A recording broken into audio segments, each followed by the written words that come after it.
Ouça agora o podcast da Rádio ADM. Aumente o volume e vem com a gente. Olá a todos que acompanham a Rádio ADM, eu sou o Rodrigo Nunes e estamos mais uma vez com vocês aqui no podcast da Frequência Azul do Rádio.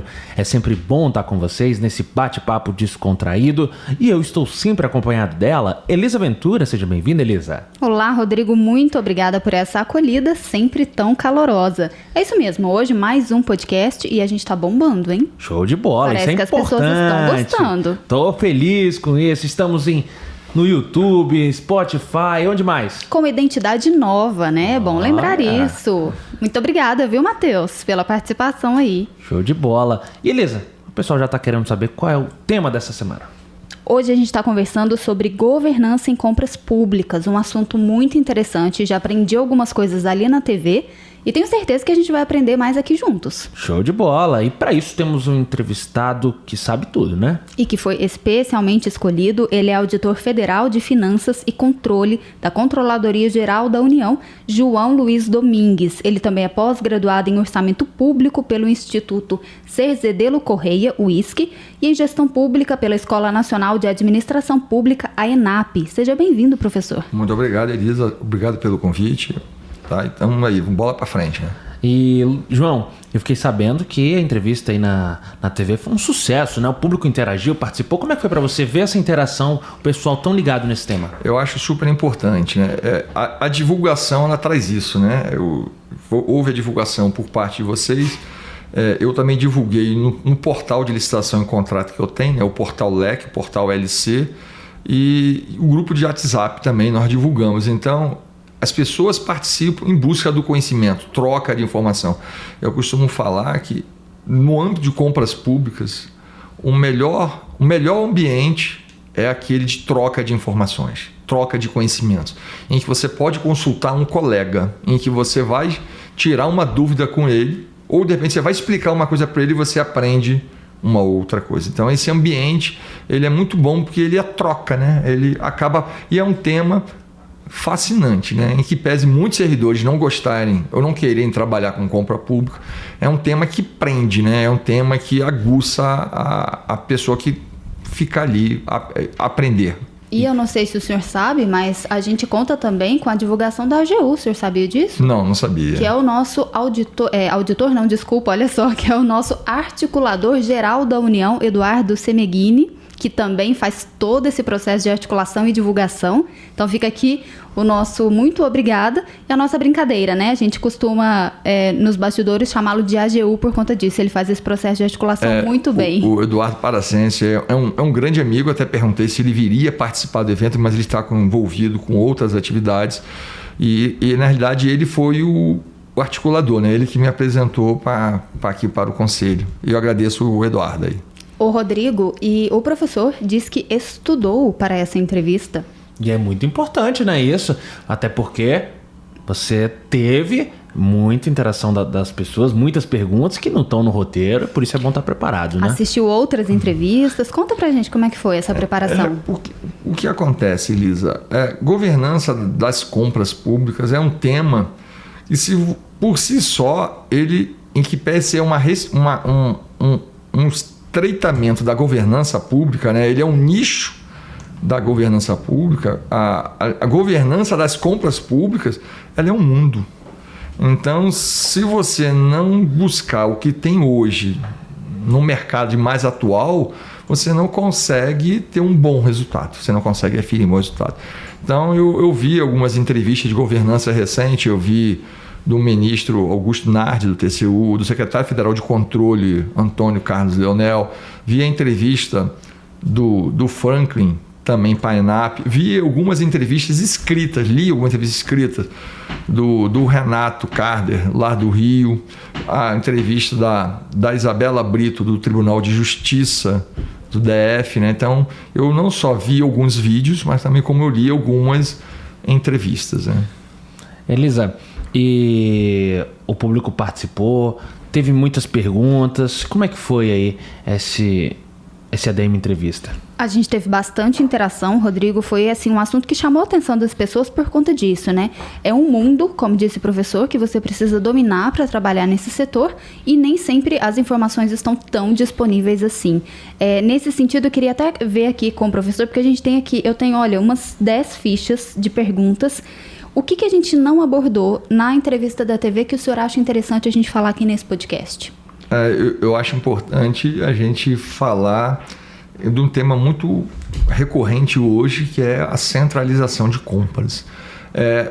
Eu também coloco à disposição, se precisar voltar aqui outras vezes, para a gente poder continuar esse assunto ou outros assuntos. Ótimo, mas eu acho um assunto bem interessante aqui, seria a centralização de compras, né? Como é que hoje está vendo essa centralização de compras como uma melhoria das governanças nas aquisições públicas? Será que, de fato, uma centralização de compras é um caminho, é uma solução para a melhoria da aquisição?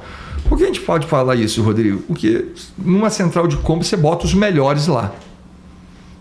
Mas quais são os problemas, as dificuldades de você ter uma central de compra? Será que poderia se comprar tudo?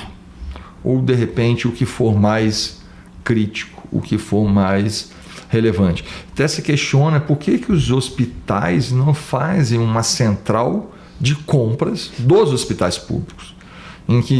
Porque, assim, você não teria uma licitação de medicamento por hospital. Você teria uma central de compras de medicamentos. Ela seria expert em comprar medicamento. Qual é o ganho disso? Qual o ganho que você pode ter com isso? E qual é, de repente, alguns problemas que você pode advir disso aí? Ou assim, qual o objeto que pode ir para ela ou não? Eu acho é um assunto muito interessante. Tem um colega nosso que trabalha na EBSER, a empresa pública, né, de rede hospitalar, o Felipe Vilaça. E ele concluiu o mestrado dele agora em governança pública pela ENAP e a tese dele é a central de compras. Eu acho que vale até a pena citar o artigo dele, né? Tem um artigo, você pode achar na ENAP também o artigo dele, porque o mestrado foi pela ENAP em governança pública e ele fala da centralização da experiência da EBSER, porque assim, é uma coisa muito interessante, né? Você pode ter uma central de compras do próprio órgão. Então, a EBSER ele é um órgão descentralizado, pulverizado. Então, você pega o órgão central e ele faz as aquisições. Eu me lembro quando eu cheguei na CGU em 2007, eu auditava a Polícia Federal. E a Polícia Federal, cada unidade da Polícia Federal aqui em Brasília fazia a sua licitação. Depois de um tempo, 3, 4 anos, a licitação era centralizada para o Brasil inteiro. Então, determinada área da Polícia Federal comprava coletes para o Brasil inteiro. Determinada área comprava munição, outro comprava arma, outro fazia licitação de serviço. Então, isso lá em 2010 era uma mini centralização. E você vê isso hoje no ICMBio. O ICMBio ele faz a centralização também. Então, você pega o ICMBio, se não me engano, João Pessoa, ele faz a licitação de serviço de vigilância. Aí você pega um outro ICMBio, ele faz de limpeza, mas faz limpeza para o Brasil inteiro. O outro faz vigilância para o Brasil inteiro. E assim vai. Então, são mini centrais dentro do próprio órgão. E que não se confunde com a central de compras que a gente tem no governo federal hoje. O governo federal hoje tem uma central de compras que centraliza o almoxarifado virtual. Falar nisso, essa semana o secretário Cristiano Hecht liberou uma consulta pública para o almoxarifado virtual. O que é melhorar o almoxarifado virtual? Temos a centralização do sistema de transporte, né, do aplicativo de táxi hoje que está lá. Temos de passagens aéreas. Então, você vê que a central de compras ela está trabalhando nisso. E agora está trabalhando no serviço de limpeza e vigilância para a esplanada.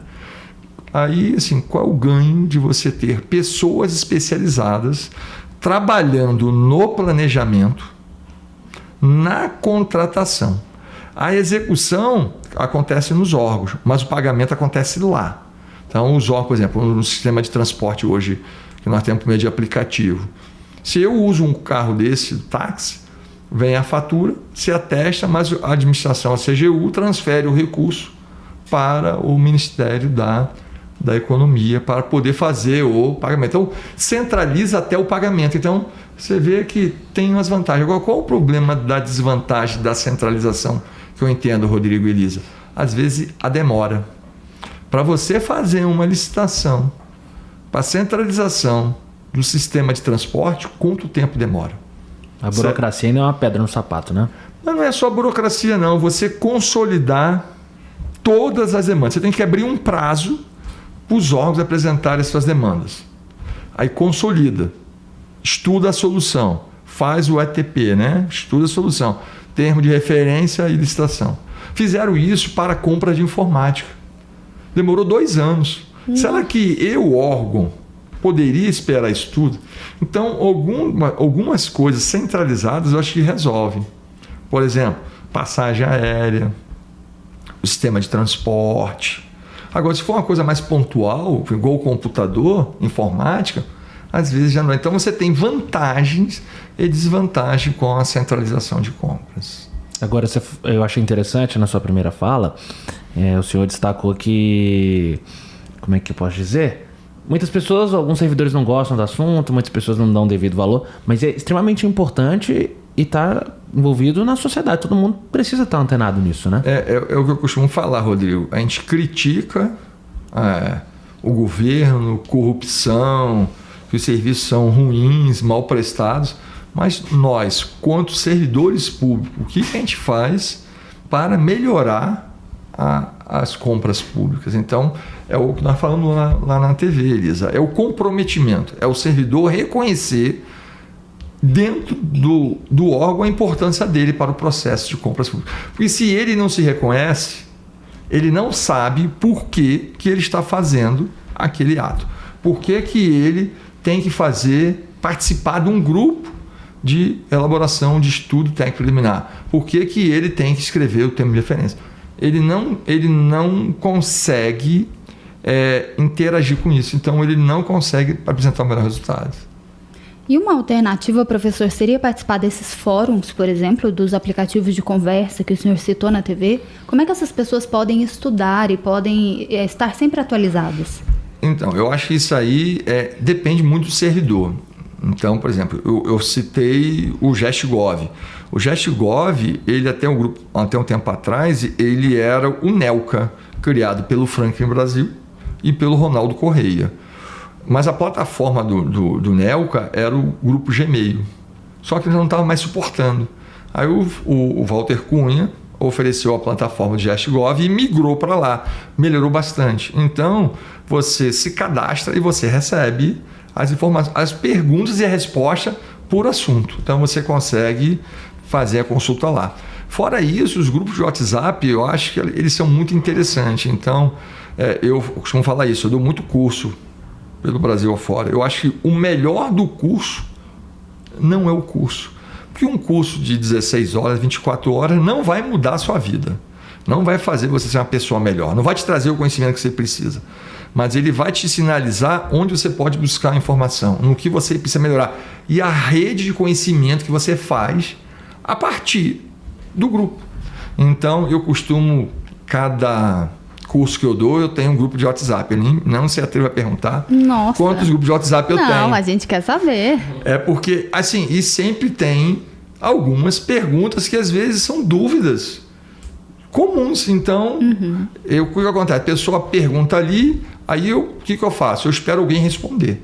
Se ninguém responde, eu vou lá e respondo.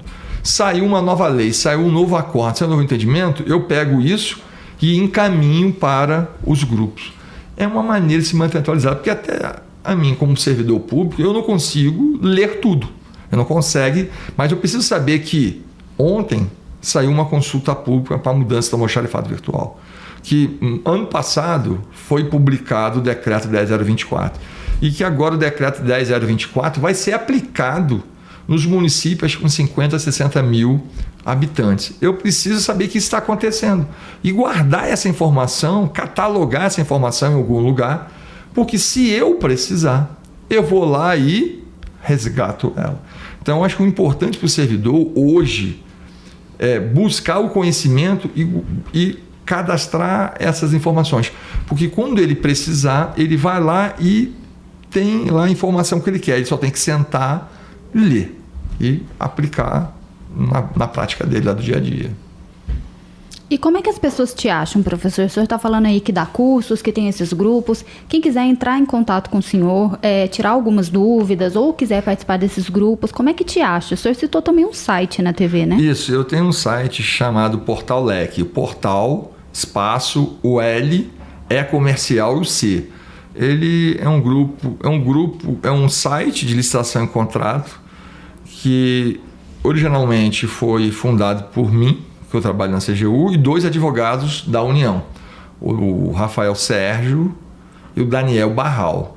Então, nesse portal, e foi uma das nossas premissas, é centralizar no portal o máximo de informações para os operadores de compras poderem tirar lá. Evitar dele ter que ir em vários locais diferentes buscar diversas informações. Então, no site, essa semana mesmo agora saiu uma notícia do Ministério da Economia, da SEGES, sobre a mudança da contribuição social. Hoje, quando eu sair daqui, eu vou fazer a notícia e divulgar no site. Então, nós temos uma pessoa que disponibiliza nas redes sociais Facebook, Instagram, Facebook, Instagram e no próprio site. Ele disponibiliza no Twitter as nossas publicações. As nossas publicações são notícias, artigos, que a gente chama de LC comenta, que é assim, eu vou pegar determinado assunto e eu faço uma lauda de no máximo 3, um mini artigo de 3, 4 laudas. As informações mais importantes daquele assunto. Então, por exemplo, a gente poderia tratar dos impactos da vigência da Lei Verde e Amarelo nos contratos de serviço terceirizado, que foi a medida provisória que foi obtida em lei, no final do ano passado. Quais são os impactos? E essa vai ser a notícia de hoje. Uhum. Então, a gente vai e trata isso. Então, nós temos o artigo, nós temos as notícias, temos o LC Comenta, indicamos mensalmente um livro. Por exemplo, o mês de janeiro, o livro que está lá é o livro do Antônio Jorge Leitão, de Obras Públicas, Build Suite. O próximo livro do mês, estou querendo botar, se não tiver nenhuma outra indicação, vai ser o livro do Cláudio Sarian em Obras Públicas pelas estatais, lá, Perguntas e Respostas. Então, todo mês a gente bota um livro. E temos o informativo, que a gente condensa as informações do mês anterior e publica.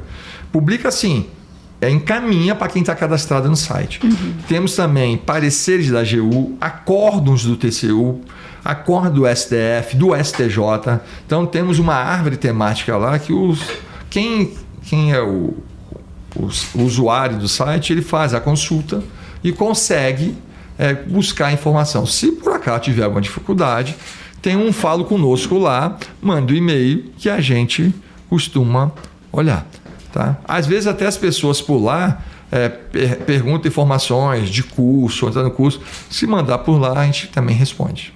Fica aí a dica então, Rodrigo, para quem quiser conversar aí com o professor e saber mais, dica foi o que não faltou aqui. É verdade. E no início também você falou, Elisa, que deixou de fazer algumas perguntas para ele, então essa é a hora. O que ficou aí que você queria perguntar? Será que ela tem que fazer agora uma seleção ali? Senão vai demorar mais tempo que lá na TV. Né? Mas tem uma aqui que é muito boa. Quais são as principais dificuldades encontradas pelos órgãos e entidades na implementação da governança em compras públicas no seu ambiente interno? Então, Elisa, nós tratamos desse assunto, não essa pergunta propriamente dita lá na TV. A principal dificuldade é você convencer o servidor do que ele tem que fazer. E para isso é a liderança. A liderança ela tem que vir e impor. E assim, criar o ambiente favorável. A liderança serve para isso, criar o ambiente favorável.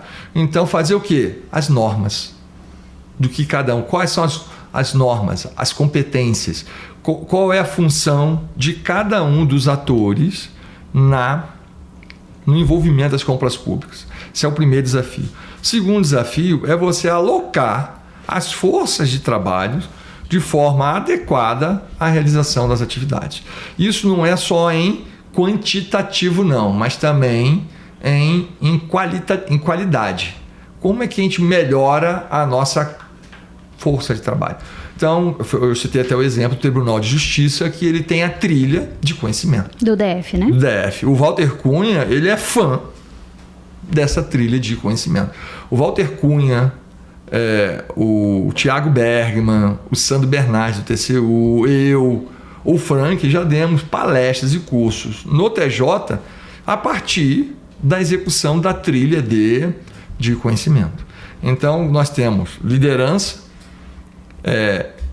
motivação do servidor e qualificação do servidor. Só que, depois disso, nós temos que criar os objetivos, indicadores, as metas, aferir os resultados.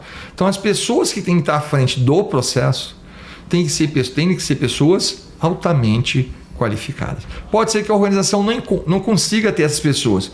Então, ela tem que trazer pessoas de fora para poder fazer essa implementação, essa mudança de comportamento. E agora, a maior dificuldade é a quebra de cultura. Agora, você sair, Rodrigo, você sair de um estágio que eu quero contratar serviço de vigilância, eu vou fazer isso hoje, para pensar assim, daqui a um ano eu preciso fazer a contratação de vigilância. É a mudança de cultura.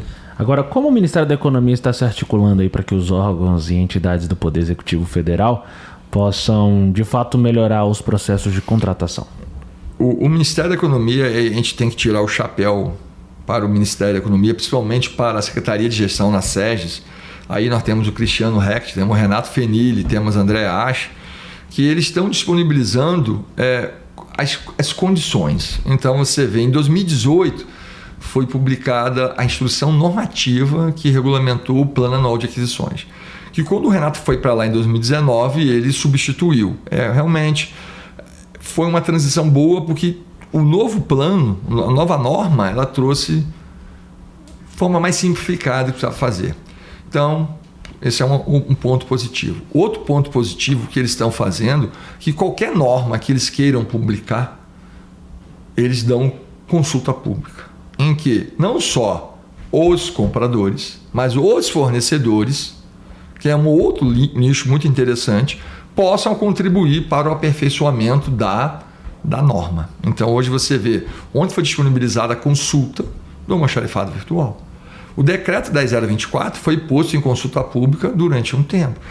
Tivemos sessões públicas para discutir ponto a ponto do decreto. E mesmo assim tivemos algumas divergências durante a execução, mas já foram saneadas. Além disso, os sistemas. Você não consegue fazer essa transição, essa melhoria sem sistemas.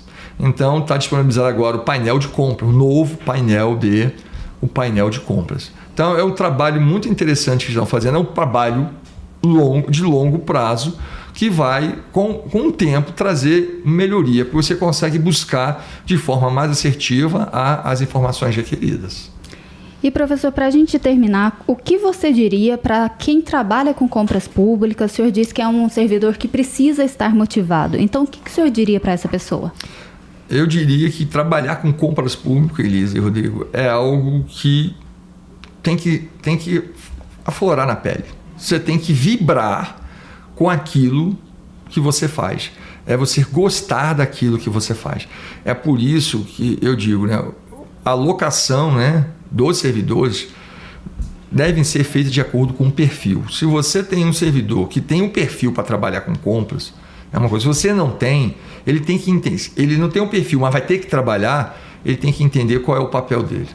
Quais são as responsabilidades que ele tem, qual é a prestação de contas que ele vai ter que fazer, porque ele é servidor público. O servidor público tem que prestar conta. Quais são as obrigações, direitos e deveres dele. Então, acho que ele tem que melhorar, ele tem que entregar um serviço bom para a sociedade. É o que eu volto a dizer. A gente questiona muito o mundo, como é que está hoje, Brasil, corrupção, roubo, mas nós, como servidores públicos, o que nós entregamos? Será que realmente nós entregamos o nosso melhor? Então, quem trabalha com compra pública tem que entregar o melhor. Você só consegue entregar o melhor se você gosta daquilo que você faz, se você vibra com aquilo que você faz. E para isso, você tem que capacitar, interagir com grupos, com pessoas. Na própria Controladoria Geral da União, tem determinado assunto que eu não domino. Aí eu, tenho aqui na casa alguém que conhece esse assunto. Eu vou lá e sento com ele. A pessoa vai e explica, pai, você... Aí você começa a desenvolver. Eu acho que é o ponto de partida. É uma mudança de cultura, do aprendizado. O servidor não pode ter, de modo geral, não só das compras públicas, que agora é servidor, agora aguardar para aposentar. Primeiro porque não vai demorar a aposentar, né? Mudou a regra, então não vai aposentar tão cedo. Mas entregar o seu melhor. E tem que buscar isso, porque o nosso melhor é o que é para a sociedade. Ok, muito obrigada, professor. Esse foi o Auditor Federal de Finanças e Controle da Controladoria Geral da União, João Luiz Domingues, está aqui com a gente. Queria agradecer mais uma vez a sua participação. Muito obrigado. Obrigado, Rodrigo. Obrigado, Elisa. Coloco à disposição, precisando voltar aqui mais vezes para responder o restante das perguntas ou tratar de outro assunto. Estou aqui à disposição. Já aceitamos desde agora, né, Rodrigo? É isso, já estamos agendando aí o próximo podcast com o Dr. João Luiz Domingues. Agora, Elisa, muito obrigado mais uma vez pela sua participação aqui com a gente também. Muito obrigada, Rodrigo, pela colaboração e pela parceria de sempre, né? Sexta-feira tem 6 na sexta e quem ouve o podcast já fica aí também o convite. É isso aí, pessoal. Você que está ligado na Frequência Azul do Rádio, não deixa de perder aí os nossos podcasts. Também tem o 6 na sexta. A Frequência Azul do Rádio traz tudo para você ficar bem antenado aí no que acontece no sistema CFA, CRAs no Brasil e no mundo também. Muito obrigado e até o próximo podcast. Até lá.